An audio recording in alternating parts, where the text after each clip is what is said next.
still remember the day I turned 78 and started to seriously worry about my living arrangements.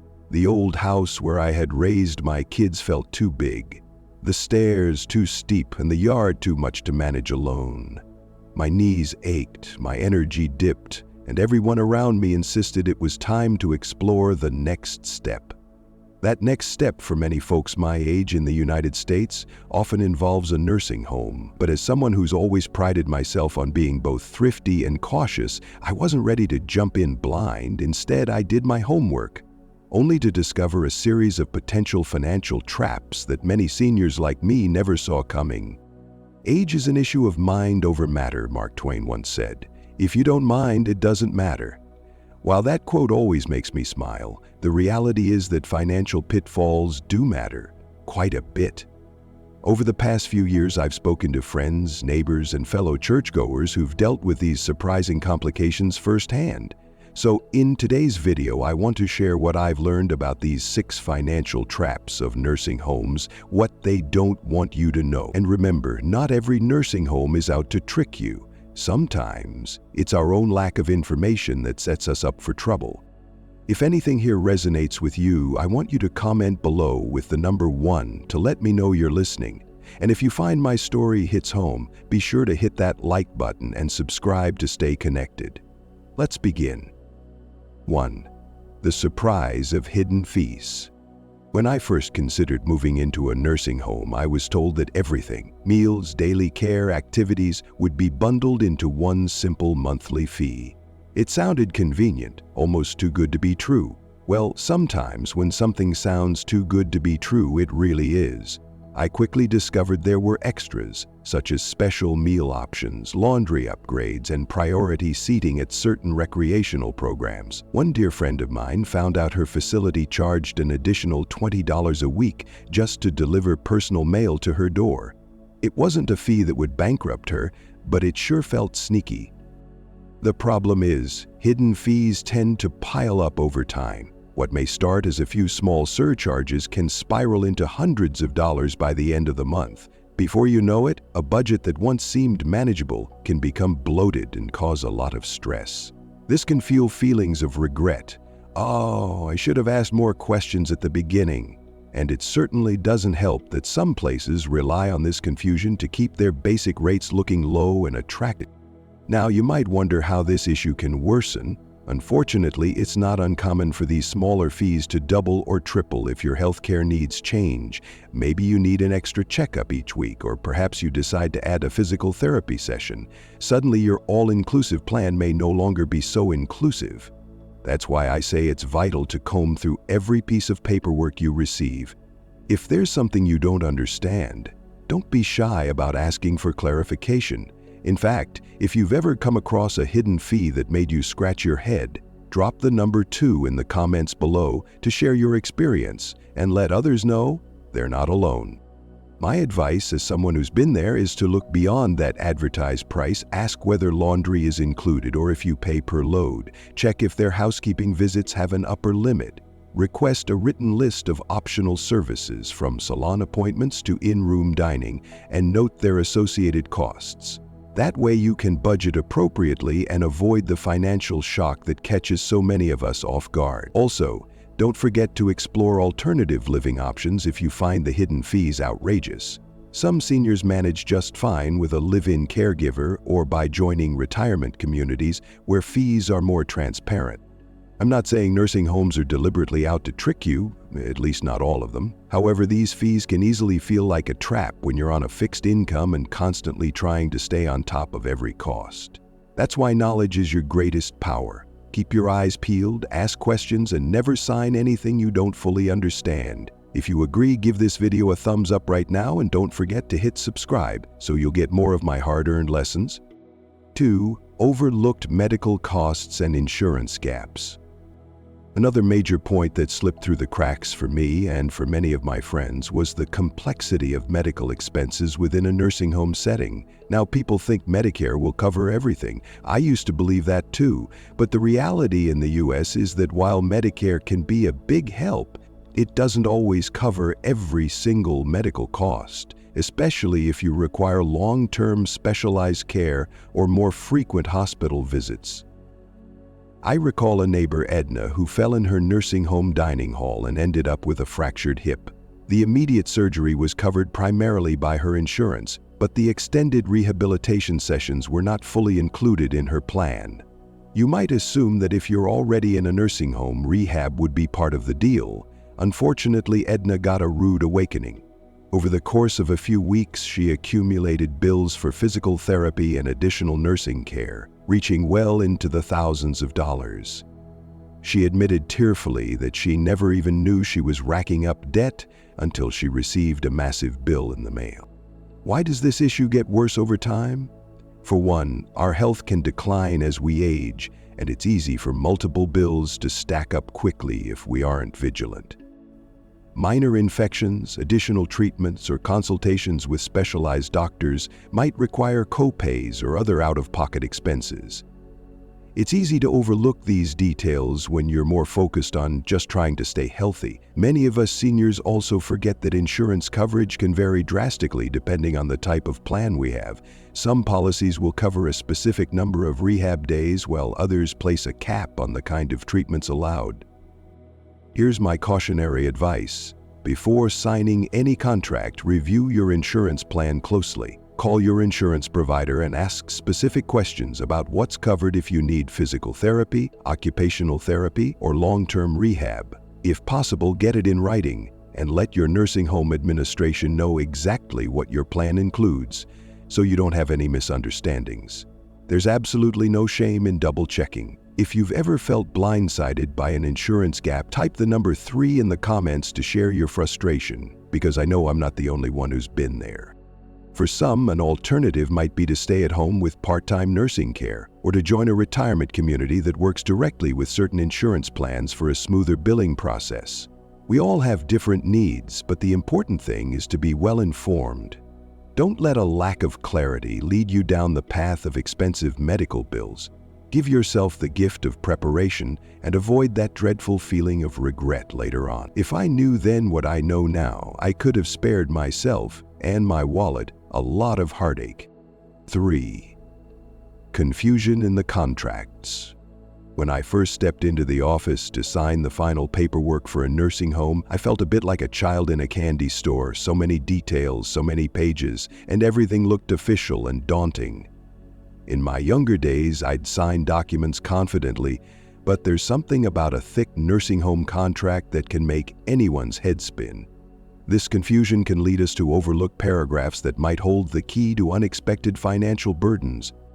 For instance, I once discovered a clause that basically allowed the facility to increase rent by a certain percentage each year without prior written notice. It wasn't obvious at first because it was buried under legal jargon and hidden in some subsection. By the time I caught on, it was almost too late.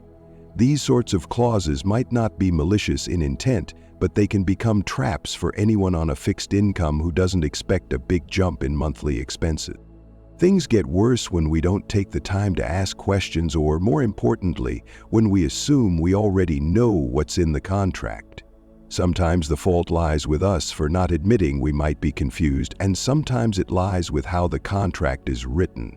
A friend of mine, John, told me about a clause requiring a 90-day notice if he wanted to leave the facility for any reason. That meant if John found a better place, he still had to pay 3 months' worth of fees before walking away.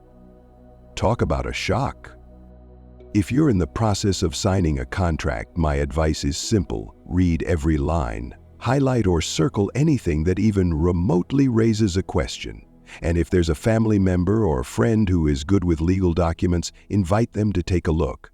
Or better yet, consult an elder law attorney if you can afford it. The short-term cost of professional help is often worth avoiding a long-term financial headache. Trust me, if I could rewind time, I'd do exactly that. In the comments section, drop the number 4 if you've ever felt intimidated by a contract of any kind, nursing home or otherwise. Let's see how many of us share that sense of bewilderment. While not every contract is out to trick us, many are confusing by design. That's why being proactive is crucial. Knowledge truly is power. Remember, you always have options. If the terms don't look fair, you can keep searching. There are home care services, live-in caregivers, and retirement communities that might offer more flexible agreements. If you take nothing else from my story, I hope you take this. Your signature is valuable. Don't give it away lightly or hastily. A little caution today can spare you a mountain of regrets tomorrow. 4. Emotional upselling of services. One of the toughest parts about living in a nursing home, or even thinking about it, is the emotional roller coaster it can put you on. It's natural to feel vulnerable when you're away from your home or your family. That vulnerability can make us easy targets for certain upsells. I'm talking about the fancy meal plans, the extra housekeeping visits, spa treatments, or even unneeded therapies. And let's be honest, sometimes we say yes because we're lonely and we just want to feel special or cared for. It's a very human reaction. I remember a time I splurged on an upgraded meal plan that promised restaurant-style dining. It sounded so comforting. The sales rep told me you deserve the best in your golden years, and I believed every word. Before I knew it, I was paying significantly more each month for food that, while decent, was hardly worth the extra expense.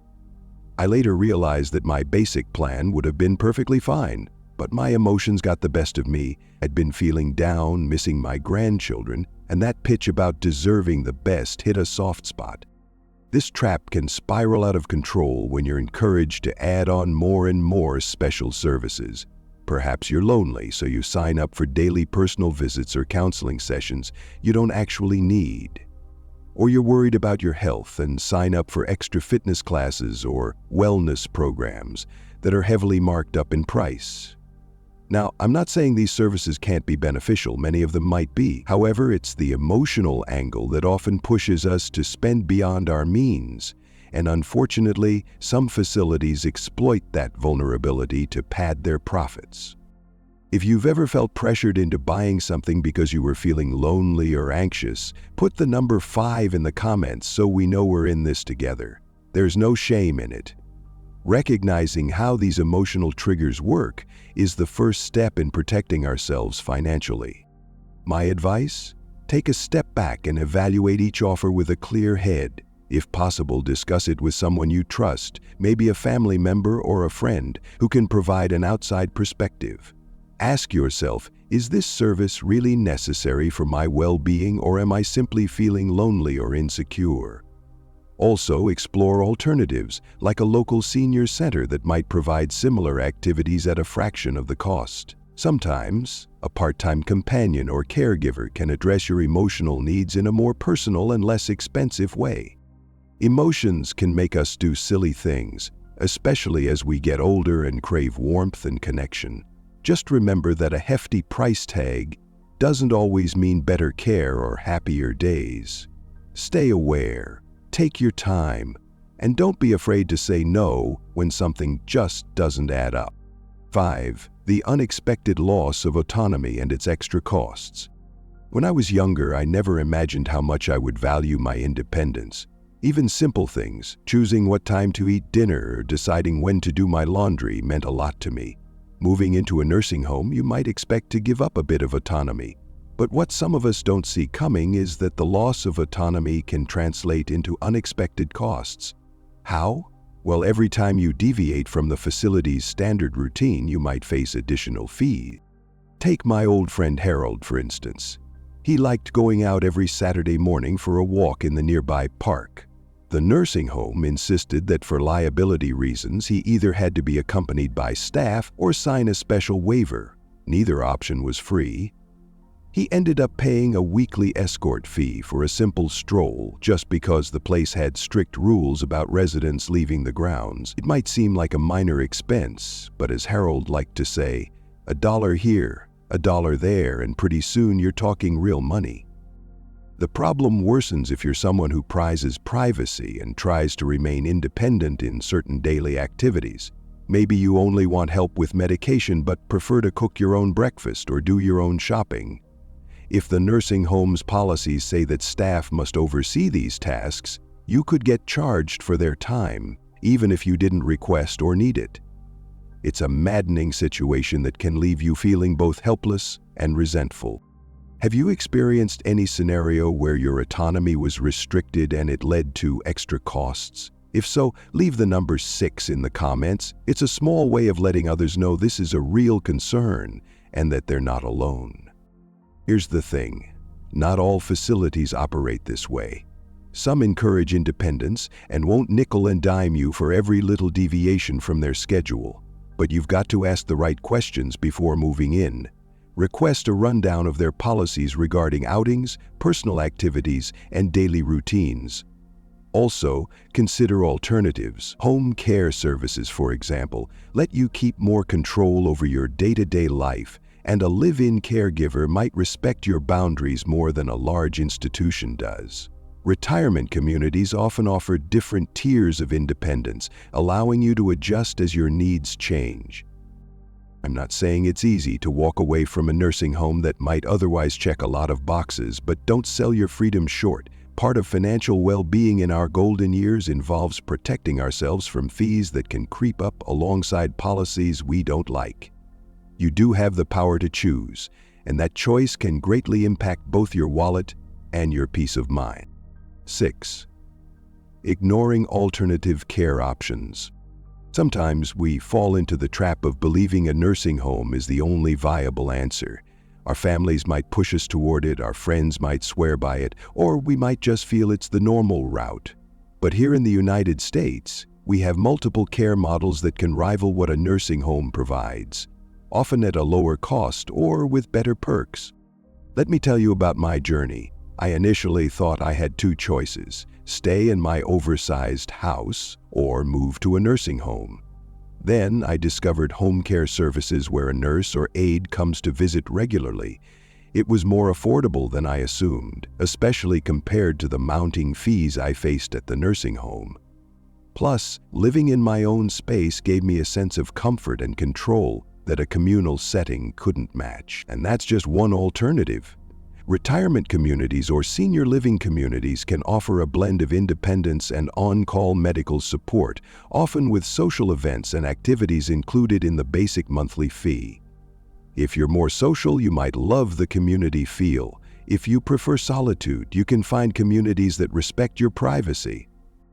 There's also the option of hiring a live-in caregiver. I know a couple who pays for a caregiver to stay with them in their home. While the upfront wage might seem steep, it actually saves them money long-term because they avoid those hidden fees and upsells that can appear in a larger facility. Their caregiver focuses on their specific needs, from cooking and cleaning to helping them navigate health checkups. And guess what? They've never felt more content or safe. The trap here is ignoring these alternatives or assuming they're out of reach. Sometimes the trap is set by our own lack of knowledge rather than the nursing home itself. If you're in the process of deciding, or if you have a family member who is, I urge you to explore these routes. Ask around, read reviews, and get personalized estimates. Ask me anything in the comments. Type the number 7 if you're curious about exploring alternative care options. I'd love to share more of my first-hand experiences. It's worth noting that if you do choose a nursing home, you're not making a bad decision. Many are wonderful, supportive places. But don't rule out other pathways just because they don't get as much advertisement or because you think they're too expensive. You might find that a retirement community or in-home care solution fits your budget and emotional needs better than a large institution. Remember, it's your life, your health, and your money. Why not invest the time to discover an option that truly resonates with you? Looking back on my own story, I realize how many times I acted out of fear or confusion rather than genuine clarity. I regret the sleepless nights I spent fretting over hidden fees, the surprise medical bills that nearly broke the bank, and the emotional upsells that I initially mistook for genuine care. Yet, in the grand scheme of things, these regrets also taught me valuable lessons. They highlighted my need to read the fine print, ask tough questions, and never underestimate the power of my own choices. I want to leave you with one final piece of insight. Not all nursing homes are bad. Many provide indispensable services and a sense of community for those who need it. Sometimes the biggest traps are the ones we set for ourselves, through ignorance or hesitation. If you've made it this far, Don't forget to type the number 8 in the comments to show you've been with me until the end. Let's keep the conversation going and learn from one another's experiences. Before we wrap up, remember to like this video and subscribe if you found this information helpful. I've got plenty more stories and lessons from my decades of life to share, and I'd hate for you to miss out. As an old saying goes, wisdom is the reward you get for a lifetime of listening when you would have preferred to talk. Let my experiences be part of the wisdom that guides your next steps. So take a moment to reflect on what you truly need. Consider all your options: nursing homes, live-in caregivers, retirement communities, and weigh both the emotional and financial costs. My greatest wish is for you to make an informed decision that honors your dignity, preserves your freedom, and supports your well-being. After all, this life is precious, and every chapter, no matter your age, deserves thoughtful care.